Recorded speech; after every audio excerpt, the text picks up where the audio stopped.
Sa mundo ng krimen, pamilyar tayo sa mga nakawan sa bangko.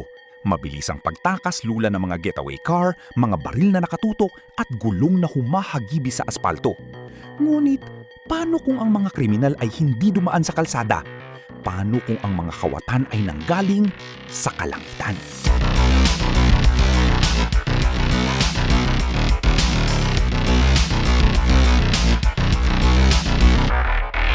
Ito ay hindi kathang-isip. Hindi ito eksena mula sa isang Hollywood action movie tulad ng Ocean's 11 o Mission Impossible.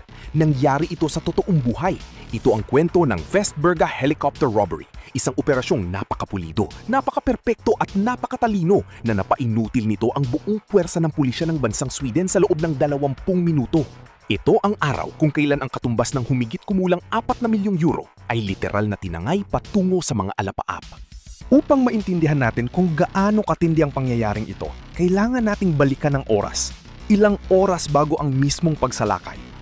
Setyembre 23, taong 2009. Alauna ng madaling araw, tahimik ang buong Vestberga, isang industrial area sa katimugang bahagi ng Stockholm, Sweden. Dito nakatayo ang G4S Cash Service Depot. Isa itong tila hindi napapapasok na kuta. Isang higanting alkansya na naglalaman ng bilyong-bilyong halaga ng salapi na nakatakdang ipamahagi sa lahat ng mga bangko at ATM sa buong bansa kinabukasan. Ngunit habang ang lahat ay mahimbing na natutulog, isang organisadong sindikato ang nagsimula ng kumilos. Sa ilalim ng kadiliman, sa mga kalsadang patungo sa G4S building, tahimik na nagkalat ng mga caltrops ang mga kasabwat sa labas. Ang mga caltrops ay maliliit at matutulis na bakal na sadyang ginawa para butasin at wasakin ang mga gulong ng anumang sasakyang dadaan. Sa pagkakalat nito sa lahat ng access roads, tiniyak nilang walang ni isang sasakyan ng pulisya ang madaling makakalapit sa gusali. Pero hindi pa sila nakontento roon. Alam ng grupong ito na kapag nagkaroon ng gulo at hindi makapasok ang mga mobile patrol, siguradong tatawag ang mga pulis ng helicopter backup. Kaya naman, bago pa man pumutok ang unang alarma, nagtungo ang isa sa mga miyembro ng grupo sa meeting sa isla ng Värmdö. Dito matatagpuan ang hangar kung saan nakagarahe ang mga police helicopters ng Sweden. Tahimik at maingat silang naglagay ng mga kahon na nagmimistulang bomba o decoy bombs sa mismong harapan ng pintuan ng hangar. Isipin ninyo ang antas ng kanilang paghahanda. Kinadena nila ang mga kamay at pinutol ang pakpak ng batas bago pa man magsimula ang mismong krimen. Alas 4:30 ng madaling araw, sa Mellingholm Airfield sa bayan ng Norrtälje, isang Bell 206 Jet Ranger helicopter ang tahimik na ninakaw mula sa hangar ng pribadong kumpanya na Roslagens Helicopter Flyg. Ang piloto ng grupong ito, si Alexander Eriksson, ay hindi isang baguhan. Batikan siya sa himpapawid. Dahan-dahan niyang pinaandar ang makina. Nang umangat ang Bell 206 Jet Ranger sa ere, sinimulan na ang countdown. Oras na para sa mismong atake. Alas 5:15 ng madaling araw, dumating ang ninakaw na helicopter sa itaas ng G4S Cash Service Depot. Wala na silang pakialam kung marinig man ng mga tao sa paligid ang malabagyong ingay na dala ng mga rotor blades na humihiwa sa malamig na hangin ng madaling araw. Dahan-dahang lumapag ang helicopter sa mismong bubungan ng gusali. Mula sa loob nito, mabilis na nagsibabaan ang 3 hanggang 4 na lalaki. Balot sila ng itim na damit, nakabonet, armadong-armado ng submachine guns at may mga bitbit na malalaking sledgehammers o maso. Sa tuktok ng G4S building, mayroong isang hugis piramideng salamin, isang skylight na sadyang ginawa para magbigay ng liwanag sa loob. Ginawa itong reinforced, matibay, makapal at hindi basta-basta nababasag upang maiwasan ng mga magnanakaw. Ngunit para sa mga salaring ito na desididong makuha ang pera, hindi ito naging hadlang. Gamit ang kanilang mabibigat na maso, binasag nila ang salamin. At tulad ng mga gagamba, gumamit sila ng mga tali upang mag-rappel pababa, diretsyong bumagsak sa mismong puso ng gusali kung nasaan ang limpak-limpak na salapi. Sa mga oras na yun, hindi alam ng mga magnanakaw o marahil ay wala silang pakialam na may 21 inosenteng empleyado ng bangko ang nagtatrabaho sa loob ng depo para sa kanilang night shift. Sobrang tahimik noon. Tapos narinig na lang namin ang malalakas na kalabog mula sa bubong. Akala namin may gumuhong parte ng gusali. Tapos sunod-sunod na pagsabog. Nakakabingi. Nagsisigawan na ang lahat ng mga kasamahan ko. Wala kaming magawa kundi ang tumakbo at ikulong ang mga sarili namin sa loob ng isang security vault. Tama ang narinig ninyo, pagsabog. Dahil sa tibay na mga security doors ng G4S, gumamit ang mga kawatan ng maliliit na pampasabog upang wasakin ang mga pintuang bakal mula sa loob. Dahil sa matinding takot para sa kanilang buhay, ang lahat ng 21 empleyado ay nanatili sa loob ng safe room. Sa kabutihang palad, walang ni isang sibilyan ang nasaktan sa pisikal, ngunit ang trauma na kanilang naranasan sa mga sandaling iyon ay siguradong tatatak sa kanila habang buhay. Ngayon, malaya na ang mga magnanakaw na gawin ng pakay nila. Wala nang gwardyang pipigil, wala nang empleyadong hahadlang. Ang tanging nasa harapan nila ay ang bilyon-bilyong kronor na nakasalansan sa mga cages. Alas 5:25 ng madaling araw, 10 minuto matapos unang basagin ng bubong. Dumating na ang unang bugso ng mga responding pulis sa ibaba ng gusali. Ngunit doon na nila naintindihan kung gaano kahusay ang kanilang kalaban. Napansin ng mga pulis na butas na ang mga gulong ng unang patrol car na sumubok pumasok. Nakakalat ang mga caltrap sa bawat sulok ng kalye. At nang subukan nilang umabante ng naglalakad, nakatanggap sila ng ulat mula sa itaas. Ang mga magnanakaw ay armado ng mga military-grade submachine guns. Wala silang malinaw na paningin sa bubong. At kung susubukan nilang pumasok at umakyat sa hagdan, siguradong maaari silang matambangan. Para itong isang death trap. Nag-radio ang commander on ground para sa helicopter support.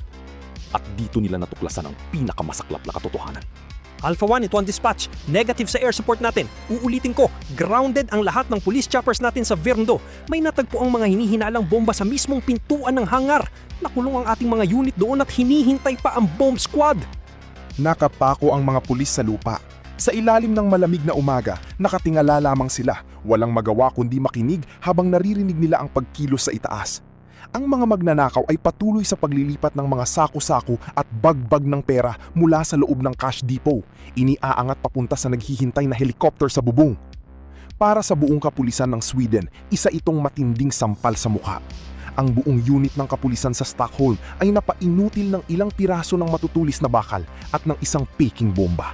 Alas 5:35, matapos ang mahigit 20 minuto ng purong tensyon at terorismo, muling umingay ng husto ang makina ng Bell 206 Jet Ranger. Sakay na nito ang mga magnanakaw at ang 39 na milyong Swedish kronor o katumbas ng humigit kumulang 4 na milyong euro o mahigit 200 milyong piso.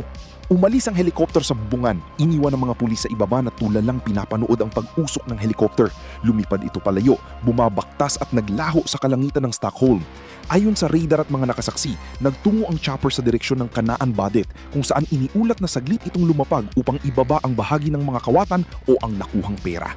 Sa pagputok ng umaga, mabilis na kumalat ang balita. Helicopter heist shocks Sweden. Yan ang naging laman ng lahat ng mga pahayagan at news broadcast sa buong mundo. Unang beses sa buong kasaysayan ng bansa na nagkaroon ng pagnanakaw na kinasasangkutan ng isang sasakyang panghimpapawid. Ngunit ang malaking tanong ng buong nasyon, nasaan na ang mga magnanakaw at nasaan na ang milyon-milyong pera? Alas 8:15 ng umaga, makalipas ang halos 3 oras, natagpuan din sa wakas ang ginamit na helicopter. Inabandona ito sa isang kakahuyan sa gilid ng isang field sa Skavluten sa Arninge, 20 kilometro ang layo sa hilaga ng Stockholm. Nang buksan ito ng mga otoridad, wala na ang mga kawatan, wala na ang mga armas, at higit sa lahat, wala na ang pera. Habang nagaganap ang pagtakas kanina, lingid sa kaalaman ng nakararami, may isa sanang pagkakataon na mapigilan ang mga ito. 2 JAS-39 Gripen fighter jets ng Swedish Air Force ang nagsasagawa ng routine drill sa Baltic Sea. Nang malaman ang nangyayari, nag-alok ang Air Force ng tulong upang tugisin ang helicopter. Ngunit, tinanggihan ito ng gobyerno.